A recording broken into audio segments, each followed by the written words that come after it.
All right.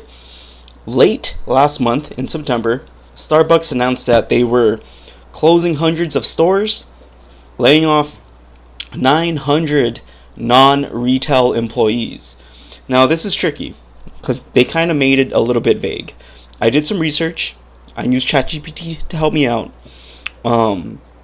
And their official announcement states that they're closing several hundred stores, but 900, here it is, an additional 900 corporate layoffs. These are non retail employees that lost their jobs. But they announced the 900 corporate employees losing their jobs in parallel with the hundreds of stores closing.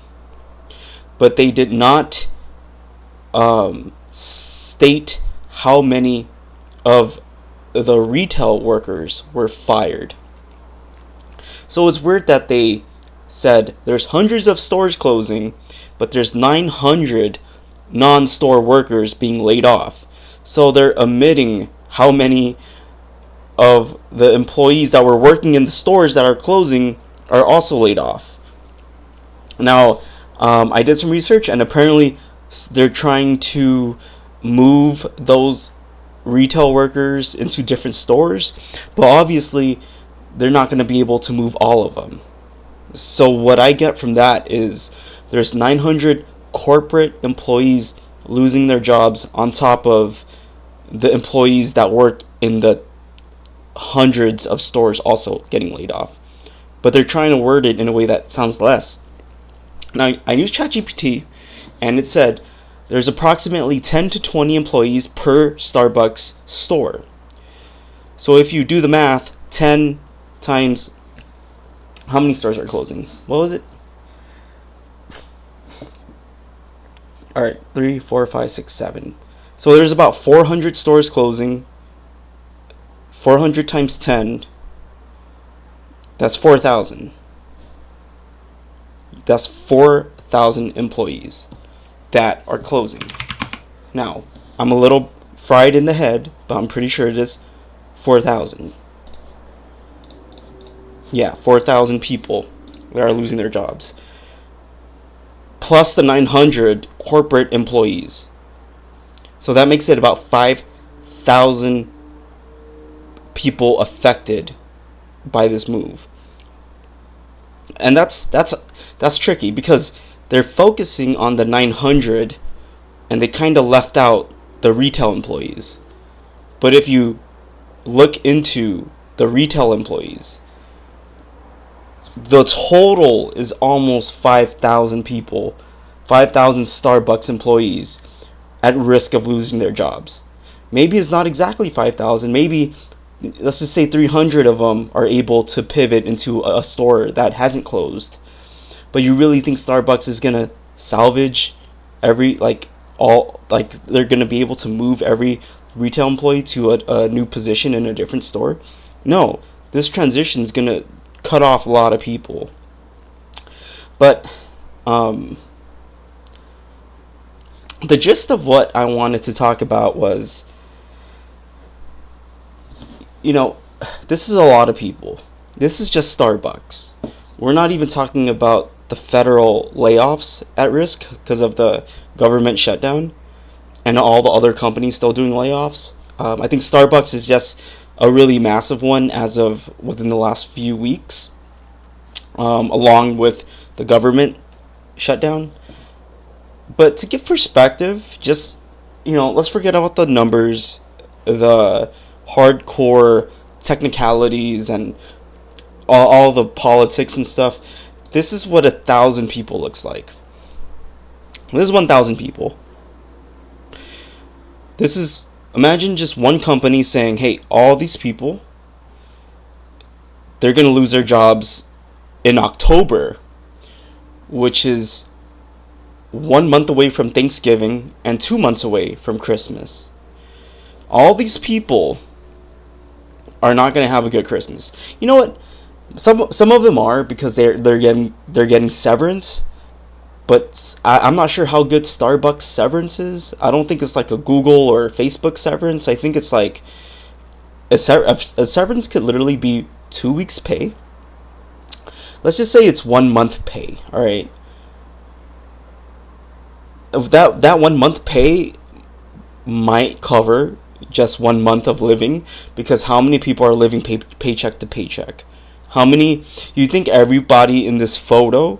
Okay, theoretically, let's just assume everyone in this photo was a Starbucks worker, which this is not the case. This is just an example photo. But let's just pretend everyone in this photo was a Starbucks employee. Do you really think each one of these people has months and months of savings?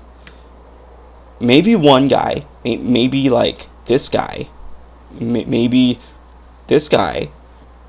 This guy probably, he's already negative. He's already overdrafted. This dude's like, this dude's already done with life, you know. But like 1,000 people, that's a lot of people. But then when you account for the retail workers that were not mentioned, you multiply this image by 4. That's 4,000 people that are not going to have a good Christmas. And those retail workers, they're making like 20 an hour. Maybe less, maybe a little bit more, but in that ballpark of 20 an hour. If they're just starting, probably 17 an hour, 18 an hour. They're already broke. So when they lose their job, they're going to be even more broke during Christmas. I think this is going to be one of the most gloomy and most depressing Christmases since the 2008 Great Recession. I'm not saying my Christmas or your Christmas has to be depressing.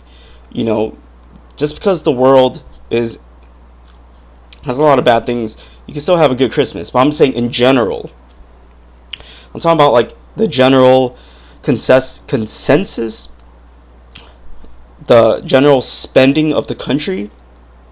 It's gonna be gloomy.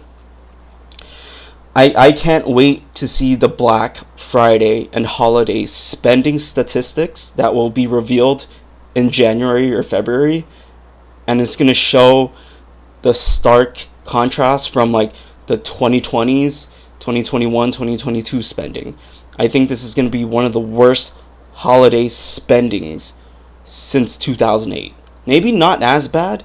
I don't think it's going to be as bad, because apparently 2008 was like really, really bad. But this is going to be really bad. Maybe 70% of 2008 recession. What else I want to say? Oh, to add the cherry on top, these 900 layoffs are on top of the 1,000 layoffs since earlier this year. So companies have just been laying off, and then laying off. And I'm just, I feel like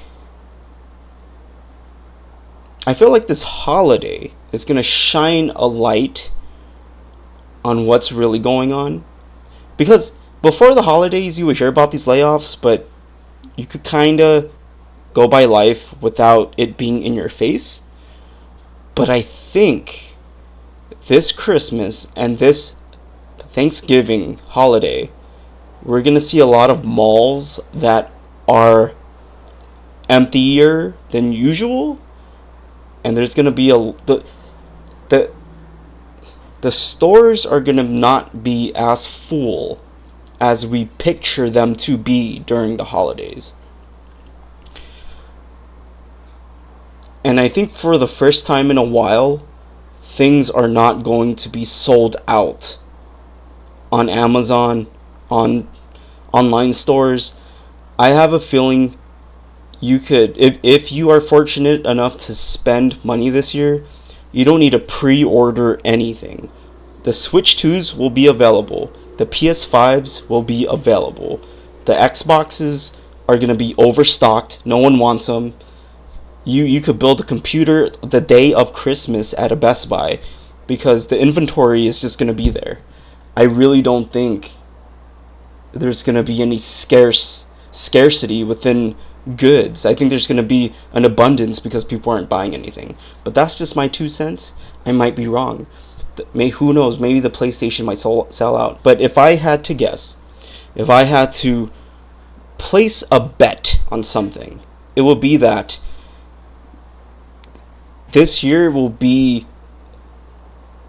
easy to get what you want if you have the money, because people aren't going to be grabbing things like they were a few years ago.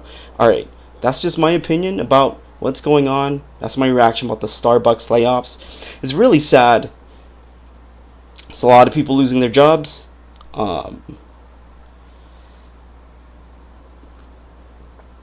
Yeah, let's wait and see the numbers for this holiday spending. All right, I'll see you in the next video. Subscribe for more content, and thanks for watching.